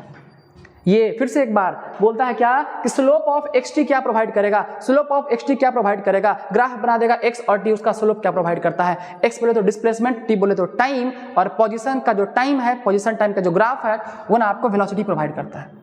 यानी वेलोसिटी को प्रोवाइड करना है, अगर वेलोसिटी चाहिए तो पोजीशन का डिफरेंशिएशन, और अगर हम इस वेलोसिटी का डिफरेंशिएशन करते हैं, अगर हमको वेलोसिटी टाइम का ग्राफ है, अगर स्लोप है वेलोसिटी टाइम ग्राफ का, अगर डिफरेंशिएशन है किसका, वेलोसिटी का विथ रिस्पेक्ट टू टाइम, तो क्या प्रोवाइड करता है, एक्सेलरेशन। एक बार फिर से, डिस्प्लेसमेंट का differentiation with respect to time provide करेगा वेलोसिटी, और वेलोसिटी का differentiation with respect to time provide क्या करेगा हम लोग को, एक्सेलरेशन। और एक्सेलरेशन का अगर निकालते हैं differentiation with respect to time तो क्या मिलेगा हम लोग को, कुछ नहीं मिलेगा। ऐसा नहीं कि आगे मिलते रहेगा, कुछ नहीं मिलने वाला है, बस खत्म कहानी हो गया वहां पे, ठीक है। तो अगर ऐसा बोला जाए कि dA/dt क्या देता है, तो dA/dt कुछ नहीं देता है, ठीक है ना, वहां पे कुछ नहीं मिलने वाला, उसका डिफरेंशिएशन आपको आगे कुछ नहीं देने वाला है। तो ये आपका टर्म था, याद रखेंगे। Slope of xt sir provide करने वाला है हमारा क्या, तो स्लोप ऑफ xt सर हम लोग को वेलोसिटी देता है और स्लोप ऑफ vt हम लोग को एक्सेलरेशन देता है। याद रहेगा सर, बहुत ही आसान है, याद रहेगा ही रहेगा, याद रखेंगे सर, वहीं भूलने वाला है इसको हम। आगे आइए अब है कि एक्सेलरेशन और वेलोसिटी को अगर हम ऐसे बोलें कि जो इंटीग्रेशन है, फिर से डिफरेंशिएशन तो देख लिए, अगर इंटीग्रेशन जो हो सके किसका, ए का यानी एक्सेलरेशन का, यानी कि जो एरिया कवर करेगा कौन सा, AT, ए बोले तो एक्सेलरेशन टाइम के साथ जो एरिया अंडर AT ग्राफ है वो क्या देता है हमको, वेलोसिटी देता है। एक बार फिर से क्वेश्चन पूछता है एरिया अंडर AT ग्राफ क्या देने वाला है, तो अगर आपका यहाँ पे एक्सेलरेशन का आप इंटीग्रेशन निकालने वाले हैं, इंटीग्रेट करने वाले हैं, तो आपको जो एक्सेलरेशन का इंटीग्रेशन है वो आपको वेलोसिटी प्रोवाइड करेगा। उसी तरह वेलोसिटी का यानी VDT जो है, इसका जो एक्सेलरेशन है, सॉरी इसका जो इंटीग्रेशन है वो यानी एरिया अंडर जो आपका VT ग्राफ है, जो वेलोसिटी टाइम ग्राफ का जो एरिया क्या देगा हमको, देगा सर डिस्प्लेसमेंट, बोले तो पोजीशन। क्या देगा, पोजीशन। समझ गए आप, बहुत आसान से समझ गए, एकदम समझ रहे। फिर से एक बार, अगर डिफरेंशिएशन निकालते हैं तो डिस्प्लेसमेंट का क्या देता है, डिफरेंशिएशन वेलोसिटी, और वेलोसिटी का क्या देता है, acceleration. Slope of VT, slope of xt, velocity, slope of VT, acceleration. उसी तरह इंटीग्रेशन में क्या होता है, जो एक्सेलरेशन का इंटीग्रेशन है जो एरिया AT के लिए है वो वेलोसिटी देगा, और जो एरिया वेलोसिटी के लिए टाइम के साथ है वो आपको देगा पोजीशन, बोले तो डिस्प्लेसमेंट। याद रखेंगे, इस पे बहुत सारा सवाल पूछा जाता है, ठीक है। इसमें आपका समझ सकते हैं कि एक स्लोप वाला सवाल भी हो सकता है और एक आपका एरिया वाला सवाल भी हो सकता है, जो कि पूछा ही गया है बोर्ड एग्जाम में, तो पूछना ही पूछना, उसमें तो कुछ सोचना ही नहीं आपको। ये इससे नीट में भी सवाल पूछा गया है, इसलिए इसको आप बहुत ही अच्छे से समझेंगे। आगे बढ़ते बाबू नेक्स्ट टॉपिक की तरफ। नेक्स्ट टॉपिक है equation of motion. Equation of motion, आइए देखते समझते हैं क्या है। मजेदार तो है लेकिन समझना तो पड़ेगा अच्छे से इसको। हमने सर इक्वेशन ऑफ मोशन में यानी कोई भी बॉडी जब स्ट्रेट लाइन में चलेगा, स्ट्रेट लाइन में मोशन करेगा, 1D मोशन करेगा, 1 डायमेंशनल मोशन करेगा, तो उसके लिए हम लोगों को पढ़ना है 4 इक्वेशन। 4 इक्वेशन कौन कौन सा है, पहला इक्वेशन आपको दिख रहा होगा v = u + at, दूसरा है s = ut + ½ at², तीसरा v² = u² + 2s, और चौथा है snth = u + a/2 और 2n - 1। सर ये क्या क्या है, इसको समझाया जाए थोड़ा सा, आपको बता दें। अभी वन शॉर्ट वीडियो में इतना समय नहीं हो पाएगा, बहुत लेंदी वीडियो हो जाएगा कि हम ना तीनों इक्वेशंस को प्रूफ करके आपको दिखाएं। लेकिन ये 9th क्लास में आपने ग्राफिकली प्रूफ भी किया है और क्लास 11th में इसको ग्राफिकली साथ साथ इंटीग्रल मेथड से यानी इंटीग्रेशन का हेल्प लेके, यानी कि एक्सेलरेशन a बराबर dv/dt को इंटीग्रेट करेंगे, इस तरह से ds/dt को इंटीग्रेट करेंगे और उसके हेल्प से आपको तीनों को प्रूफ भी करना है, ठीक है ना। लेकिन हम लोग यह समझना है कि ये टर्म अगर ये इक्वेशन अगर इक्वल है, जो जिनको प्रूफ किया भी गया है, जिनको ग्राफिकली और इंटीग्रली और डायमेंशनली अलग अलग मेथड से प्रूफ किया जा चुका है, हम उसके बारे में समझते हैं कि सर इस इक्वेशन का यूज क्या है, ये इक्वेशन को हम कैसे सॉल्व करते हैं और इसमें क्या क्या टर्म क्या क्या चीज़ को डिनोट कर रहा है। यहाँ पे यूज हुआ है sir u, v, s, t और a का, ठीक है। तो u का मतलब होता है sir initial velocity. Initial velocity, जिस वेलोसिटी से कोई भी बॉडी चलना स्टार्ट करता है उसको बोलते हैं सर इनिशियल वेलोसिटी, ठीक है ना। v का मतलब यहाँ पे क्या है sir, final velocity. Final velocity का मतलब क्या है सर, कोई भी बॉडी स्टार्ट करने के बाद जिस वेलोसिटी तक पहुँच जाता है उसको बोलते हैं फाइनल वेलोसिटी। एस सर यहाँ पे डिस्टेंस को भी शो करता है और डिस्प्लेसमेंट को भी शो करता है। मैक्सिमम केस में डिस्प्लेसमेंट को ही शो करता है, लेकिन किसी किसी केस में डिस्टेंस को भी शो करता है, ठीक है। आगे बात आता है टी, क्या है सर, टी जो है हमारा वो टाइम है और ए क्या है सर, ए हमारा है एक्सेलरेशन, ठीक है, एक्सेलरेशन है। ये 5 टर्म हमने यूज़ किया है और ये बेसिकली हम लोग 3 फार्मूला का यूज़ करते हैं। सर जो चौथा फार्मूला आपने लिखा है SNF, उसका यूज़ हम लोग कहाँ करते हैं, अगर ये बोलेगा nth टाइम पे यानी तीसरे सेकंड पे, चौथे सेकंड पे, किसी निश्चित समय पे जब पूछता है कि बताइए वो कितना डिस्टेंस कवर किया था, कितना डिस्प्लेसमेंट कवर किया था, यानी चौथे सेकंड पे उसका डिस्प्लेसमेंट कितना था, 5वें सेकंड पे डिस्प्लेसमेंट कितना था, किसी निश्चित समय अंतराल के लिए पूछता है तो हम इस SNF का उपयोग करते हैं, जिसका फॉर्मूला आप देख सकते हैं सामने लिखा हुआ u + a/2 × 2n-1। और आप समझ रहे हैं कि n क्या है, मतलब nth टाइम के लिए तीसरा, चौथा, पांचवा जो सेकंड पूछ रहा है उसके बारे में बताया गया है यहाँ पे, ठीक है। आगे कह रहा है कि it is valid for constant acceleration, ये यूनिफॉर्म एक्सेलरेशन के लिए वैलिड है। जो नियम ये जो हम लोग देख रहे हैं ये काम करता है आपका यूनिफॉर्म एक्सेलरेशन के लिए, यानी जब एक्सेलरेशन बार बार चेंज करेगा तो ये जो आपका बॉडी है, ये जो आपका जो फॉर्मूला है काइनेमेटिक्स का, ये फॉर्मूला हम लोगों का काम नहीं करेगा, ठीक है। तो ये 3 जो इक्वेशन आपने देखा है, इस इक्वेशन की हेल्प से हम लोग को बहुत सारा क्वेश्चन भी बनाना रहता है, बहुत सारा क्वेश्चन बनाएंगे भी हम लोग आगे। कोई हमसे बोला सर इसको थोड़ा सा और ना डीप समझा दीजिए, थोड़ा सा और समझा दीजिए, बस थोड़ा सा, कैसे u भी पहचानना है सर, कैसे a पहचानना है, कैसे t पहचानना है। तो क्वेश्चन में कह रहा, मान लीजिए कि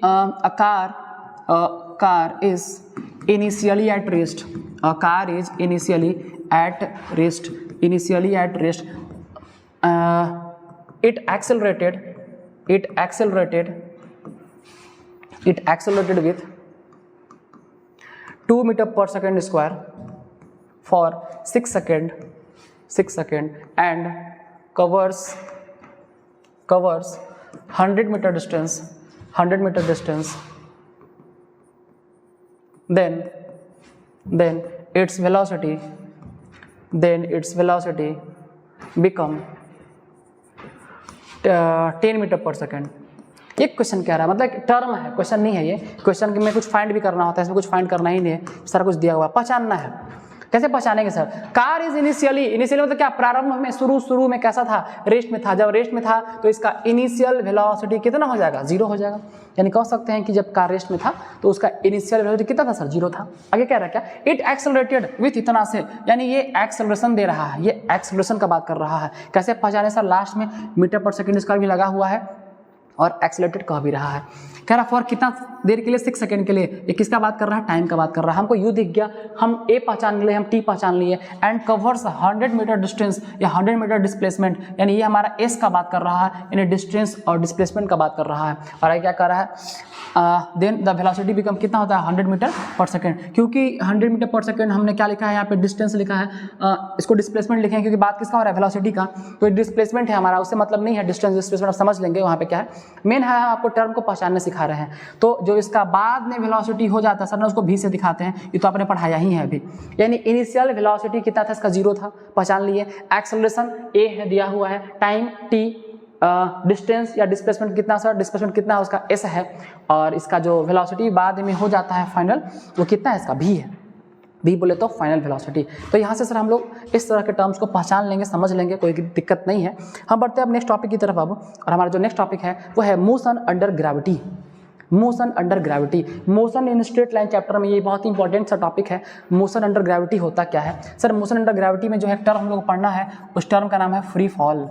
free fall, free fall, free fall, free fall. इसमें क्या होता है, बॉडी जो है सर मोशन करता है, और जब ये बॉडी मोशन करता है सर तो होता क्या है ना, इसमें जब बॉडी मोशन करता है उस पे वो ग्रेविटी के इफेक्ट के अंदर मोशन करता है, यानी उस पे ग्रेविटी काम करता है। अगर इस पेन को यहाँ से हम छोड़ दें और इसको नीचे कैच कर लें, इसको यहाँ से यहाँ आते तक जो है इसका एक्सेलरेशन कांस्टेंट था, हम चाह के भी उसको यहाँ से यहाँ आने तक में ना उसकी वेलोसिटी को बढ़ा सकते थे और ना उसकी वेलोसिटी को घटा सकते थे। इसलिए हम क्या कहेंगे कि जो फ्री फॉल का केस होता है, इसका मतलब है इसमें बॉडी मोशन करता है, कहाँ पे, तो body motion under the effect of gravity, body motion under the effect of gravity. इसमें जो बॉडी है वो गुरुत्व के अधीन अगर गति करता है, मोशन करता है, वो उसका कंडीशन कहलाता है फ्री फॉल। इसको बोलते हैं free fall. Free fall, free मतलब बिल्कुल मुक्त तरीके से, फॉल मतलब गिरना। मुक्त फलन क्या होता है, तो when a body moves under और when a body motion under the effect of gravity, उसी को बोलते हैं क्या हम लोग, फ्री फॉल। इसमें क्या होता है सर, इसमें ना बॉडी ऊपर से नीचे गिरता है या नीचे से ऊपर जाता है, दोनों केस में फ्री फॉल है। जैसे आपकी बॉडी आपके हाथ से छूट गया, जैसे ये ऊपर से किसी को ड्रॉप कर दिए, यानी अब आप चाह के भी ना उसके वेलोसिटी को बढ़ा सकते हैं नहीं घटा सकते। जैसे आप मान लीजिए किसी एक बहुत बड़े पेड़ पे चढ़ गए ऊपर, और ना आपने पेड़ से नीचे कूद लिया, और आपने सोचा जैसे ही आधे रास्ते पहुंचे कि अरे हमको तो मरना ही नहीं था, हमको तो रुक जाओ, हमको तो सुसाइड ही नहीं करना, हमको तो कुछ करना ही नहीं था। क्या पॉसिबल है कि आप बीच रास्ते में ब्रेक मार पाएंगे? अब पॉसिबल नहीं, आपको गिरना ही गिरना है और आपका कहानी खत्म ही खत्म है। तो यानी कि इस केस में क्या होता है, एक्सेलरेशन फिक्स हो जाता है, और इस एक्सेलरेशन को हम लोग स्मॉल g से दिखाते हैं, जिसको कहा जाता है एक्सेलरेशन ड्यू टू ग्रेविटी। इसको क्या बोलते हैं हम लोग, एक्सेलरेशन ड्यू टू ग्रेविटी। और क्योंकि ये फिक्स होता है, इसका वैल्यू कितना होता है, a जो g का वैल्यू होता है 9.8 या 10 मीटर पर सेकंड स्क्वायर। ज़्यादा से ज़्यादा क्वेश्चन में हम लोग 10 मीटर पर सेकंड से लेकर बनाते हैं, 10 पे बनाते हैं, लेकिन बहुत सारे क्वेश्चन में 9.8 भी लेना रहता है जो क्वेश्चन में दिया रहता है।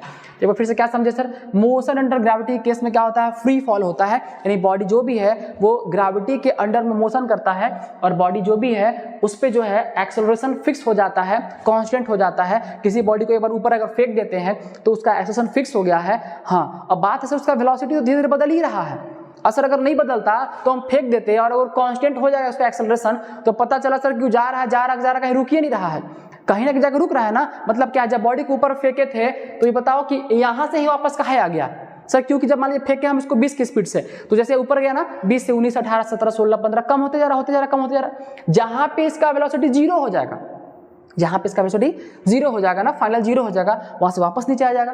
यानी दो केस में, अगर हम when a body is moving upward, vertically upward, सीधा सीधा ऊपर जाएगा, उस केस में ना उसका भी 0 हो जाएगा तो वापस नीचे आएगा।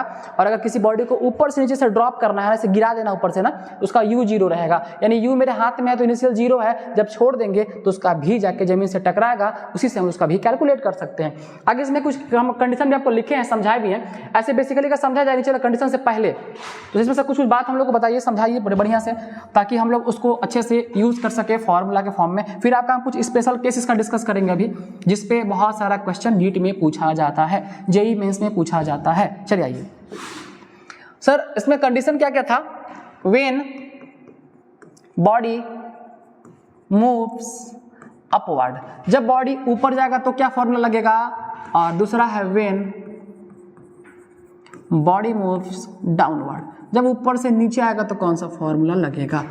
एक बात सबको पता है सर, जब हम बॉडी को ऊपर फेंकते हैं तो हम ग्रेविटी के अगेंस्ट काम करते हैं, और जब ग्रेविटी के अगेंस्ट काम करिएगा तो आपका जो जी है वो क्या हो जाएगा, नेगेटिव हो जाएगा। ठीक है, तो पहला जो फॉर्मूला बनेगा आपका वो बनेगा v = u - gt। ये फॉर्मूला कहाँ से आया, अभी जस्ट आपने पढ़ा है, v = u + 80 पढ़े थे ना, v = u + 80, यही सेम फॉर्मूला है। ए क्या बन गया, ए वहाँ पे क्या बन गया, g बन गया है, तो इसलिए क्या लिखें, gt। तो क्या लिखे हम लोग, u - gt। दूसरा जो है सर s = ut + ½ at² था, लेकिन यहाँ पे s नहीं, क्या हो जाएगा h, क्योंकि हम लोग यहाँ पे अब हाइट कवर कर रहे हैं, डिस्टेंस कवर नहीं कर रहे हैं, तो h = कितना, ut - ½ gt²। ये माइनस क्यों लगा रहे हैं, क्योंकि हम कहाँ बात कर रहे हैं, व्हेन बॉडी मूव्स अपवर्ड, ऊपर फेंक रहे हैं। जब किसी बॉडी को आप ऊपर फेंकिएगा ना, उसके उसमें अपना ग्रेविटी के अगेंस्ट काम कर रहे हैं, यानी ग्रेविटी खींच रहा है कहाँ, नीचे, और हम कहाँ फेंक रहे हैं, ऊपर, यानी जब ग्रेविटी के अगेंस्ट चल रहे हैं तो हमारा फॉर्मूला किसका लग रहा है, माइनस का। और तीसरा फॉर्मूला है सर v² = ना u² - 2gh।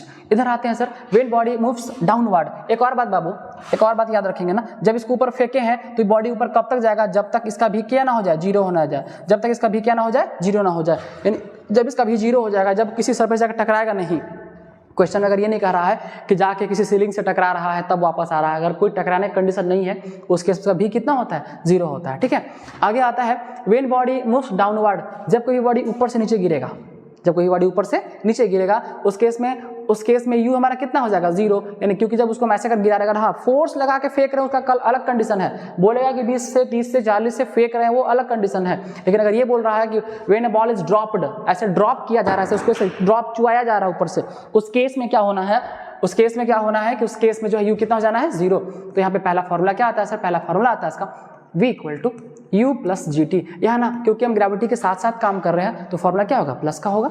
दूसरा h इक्वल टू ना u t plus half g t square, और तीसरा फॉर्मूला है v square equal to u square plus 2gh। इस तरह के फॉर्मूला का यूज करते हैं। छोटा सा क्वेश्चन अगर ऐसा पूछे, a ball is drop from 100 metre high building, a ball is drop from 100 metre high building, एक बॉल को 100 मीटर हाई बिल्डिंग से गिराया जा रहा है, then find time to reach the ground, तो बताइए कितना समय लगेगा बॉल को ग्राउंड तक रिच करने में, ग्राउंड तक पहुंचने में।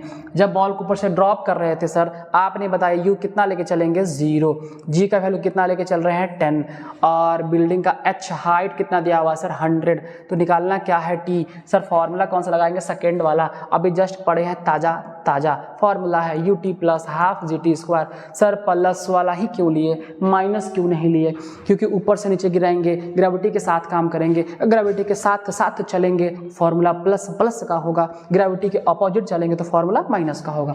तो यहाँ सर h हाइट कितना था हमारा, 100 मीटर का बिल्डिंग था, u 0 था तो टाइम भी 0 साथ में हो गया, प्लस 1/2, g का वैल्यू 10, t नहीं पता, टी स्क्वायर छोड़ दिया, 2 से 5 टाइम्स में मिला 100 इक्वल टू कितना सर, 5t स्क्वायर, यहाँ से कितने टाइम्स में, 20 टाइम्स में, t square equal to sir 20, तो t इक्वल टू कितना मिला यहाँ से हम लोगों को, √20। अगर आप इसको कैलकुलेट करेंगे तो आपको जो इसका वैल्यू मिलेगा अप्रॉक्स 4.5 के आसपास मिलेगा, यानी 4.5 सेकेंड का समय लगेगा उस बॉल को नीचे तक गिरने में। ठीक है, तो इस तरह से इसको निकाल सकते हैं। आगे कुछ कंडीशन भी दिया हुआ है क्या, कि अगर बात हो रहा है यूनिफॉर्म एक्सेलरेशन का, तो ऑब्जेक्ट को अगर हम किसी सर्टेन हाइट से नीचे गिराते हैं उस केस में t निकालने का फॉर्मूला क्या होता है, √2h/g। ये शॉर्टकट ट्रिक है, डायरेक्ट फार्मूला है, यहाँ पे इक्वेशन ऑफ मोशन का यूज नहीं हो रहा है। अगर आप इसमें इसको बनाते हैं तो √2 और h कितना था बोलो जल्दी से, कितना था, 100 था बिल्डिंग का, तो 2 × 100 और बाई जी का वैल्यू कितना ले लिया, 10, 0 0 कैंसिल, बोलो कितना, √20 दिख रहा है क्या, यहाँ से डायरेक्ट आपको √20 का आंसर मिल गया।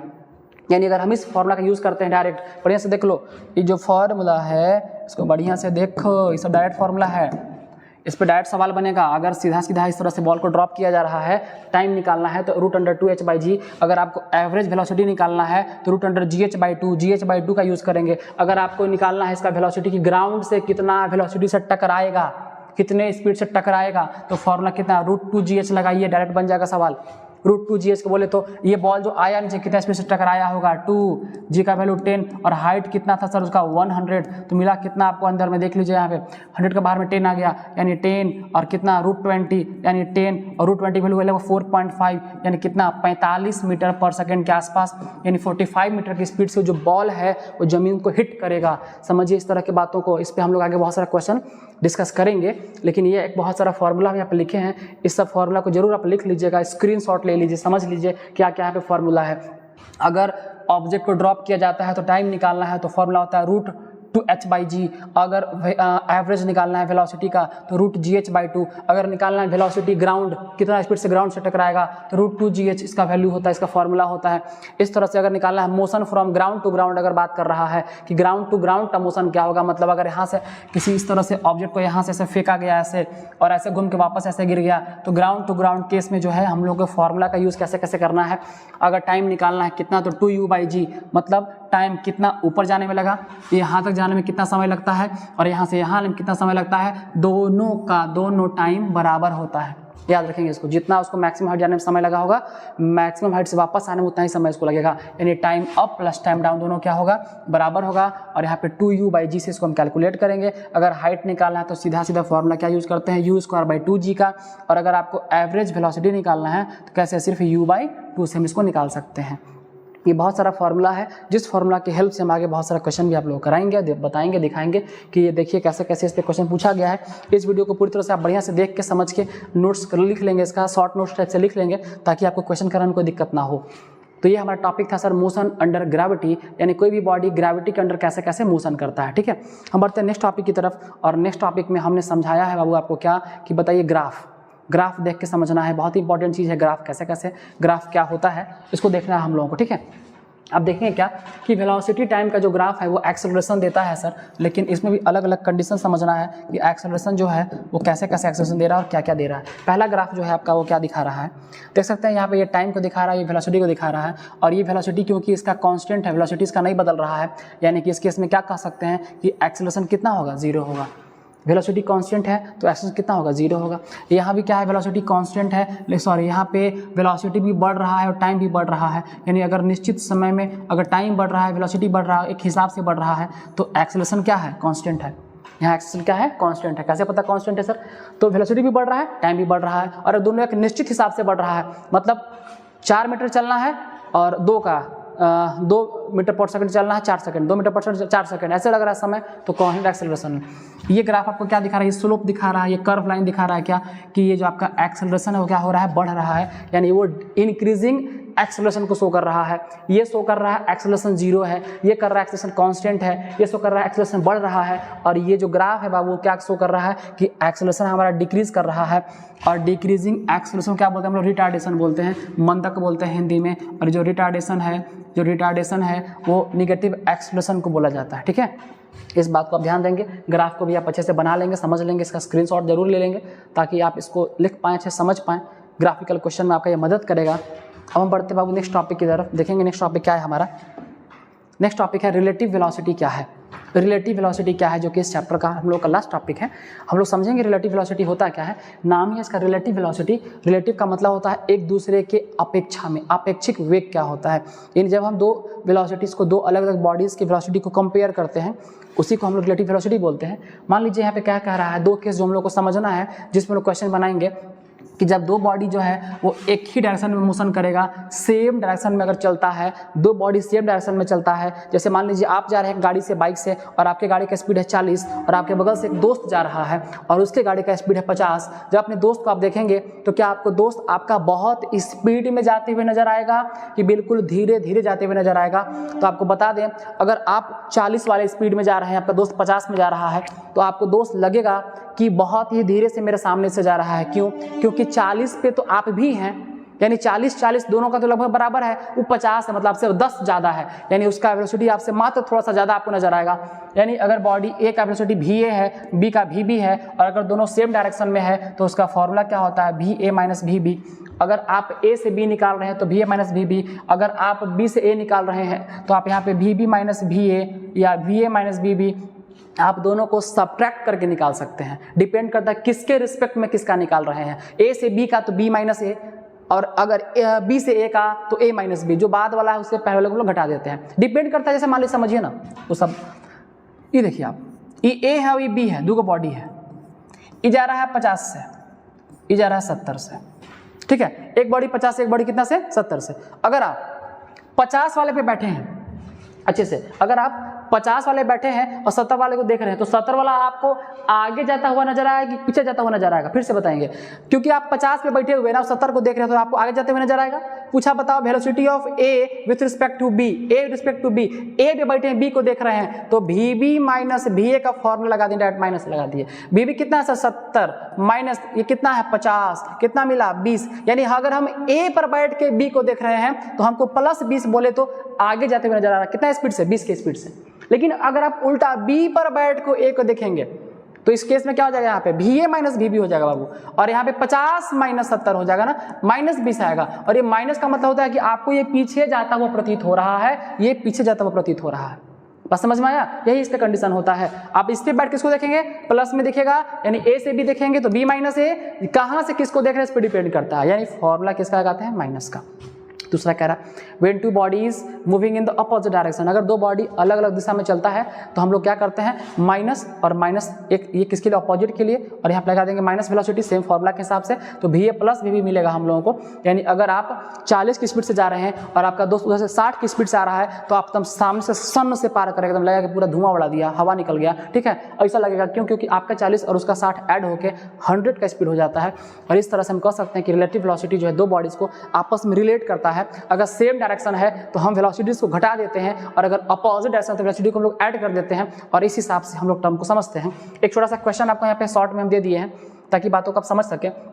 कार ए जो है वो जिसका लेंथ कितना है 5 मीटर है, ये इसका लेंथ है जो 40 किलोमीटर पर आवर से चल रहा है, और कार बी का भी लेंथ कितना है 5 मीटर है और ये 58 किलोमीटर पर आवर से चल रहा है। ठीक है, बात कर रहे हैं कार का, आवाज आ रहा है ट्रेन का, बगल में ट्रेन क्रॉस कर रही है। ठीक है, इधर बगल से नहीं कर रही है, थोड़ा दूर है। ठीक है, आगे देखते हैं यहाँ पे टाइम ओवरटेक द कार। कह रहा है क्वेश्चन में क्या, एक कार जो है वो 40 से जा रही है और एक कार उसको जो है वो 58 से जो है वो पीछा कर रही है। फिर से एक बार, एक तो लड़का बोला सर ये बताइए अगर 58 वाला आगे आगे चल जाएगा, 40 वाला पीछे पीछे जाएगा तो क्या कहीं पकड़ पाएगा उसको, ओवरटेक कर पाएगा? नहीं कर पाएगा। किसे करेगा सर, उसका तो स्पीड कम था।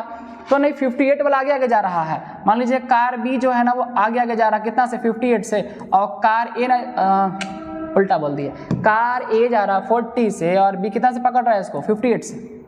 तो बताइए time to overtake the car, कितना देर में ओवरटेक कर देगा, कितना देर लगेगा ओवरटेक करने में, कितना समय लगेगा। तो सर जब इसको रिलेट करेंगे यहाँ से, जब रिलेट करेंगे रिलेटिव वेलोसिटी अगर निकालते हैं यहाँ से, रिलेटिव वेलोसिटी निकालते हैं ए का बी के रिस्पेक्ट में, तो यहाँ से क्या मिला सर 58 माइनस 40 यानी 18 किलोमीटर पर आवर मिला। और metre kilometre per hour metre per second बदलने के लिए इसी वीडियो में बताएं स्टार्टिंग में 580 से मल्टीप्लाई करेंगे तो कितना मिला 5 मीटर पर सेकंड का एलो का रिलेटिव वेलोसिटी मिला। आपको हमसे पूछा सर कैसे पता कि घटाइबे करेंगे, तो क्योंकि दोनों सेम डायरेक्शन में जा रहा है। सर कैसे पता कि सेम में जा रहा है, क्योंकि उसको ओवरटेक करना है। अब एक गाड़ी इधर जाएगा और दूसरा इधर जाकर उसको ओवरटेक कर पाएगा? क्या नहीं कर पाएगा, दोनों को सेम डायरेक्शन में ओवरटेक करने के लिए। तो डायरेक्शन जब सेम है तो फॉर्मूला क्या लगा दिया, माइनस का क्या मिला 5 मीटर पर सेकेंड, यानी इसका जो स्पीड था वो कितना मिला आपको 5 मीटर पर सेकेंड। लेंथ कितना था, टोटल डिस्टेंस कितना चलना पड़ेगा उसको, टोटल डिस्टेंस कितना चलना पड़ेगा सर, तो एक कार का 5 मीटर और एक कार कितना 5 मीटर, यानी 5 + 5 कितना चलना पड़ेगा उसको 10 मीटर चलना पड़ेगा। ओवरटेक ना करना, अगर 5 चलेगा तो सामने आएगा और फिर 5 चलेगा तो पास कर जाएगा। ओवरटेक का मतलब क्या हुआ, ये कार है 5 मीटर का है, ये कार चला 5 सामने आ गया फिर 5 पार कर गया, इसको 10 मीटर लेंथ करना कवर करना, स्पीड कितना टोटल 5 है। तो टाइम क्या होता है सबको पता है, टाइम को होता है total distance, distance by speed, distance by speed. चाल बराबर दूरी बटा समय, तो समय दूरी बटा चाल, दूरी कितना है 10, चाल कितना है 5, कितना समय लगेगा 2 सेकेंड। यानी यहाँ से क्या मिला हमको 2 सेकेंड में एक कार दूसरे कार को ओवरटेक कर लेगा। ये था आपका रिलेटिव वेलोसिटी। आज की क्लास में बाबू हमने पूरे के पूरे चैप्टर्स को बिल्कुल रिवाइज करवा दिया है आपको। मोशन इन स्ट्रेट लाइन में हमने जितना बात आपको बताया, जितना बस समझाया है, उस पे आप नीट जेईई के बहुत सारे क्वेश्चंस को सॉल्व कर सकते हैं। और हमारा जो नेक्स्ट वीडियो आने वाला है बहुत जल्द, उसमें हम इस चैप्टर से पूछे गए नीट और जेईई के लगभग बहुत सारे सवालों का डिस्कशन करने वाले हैं। फिर आपसे मिलते हैं अगले वीडियो में, तब तक जय हिंद जय भारत।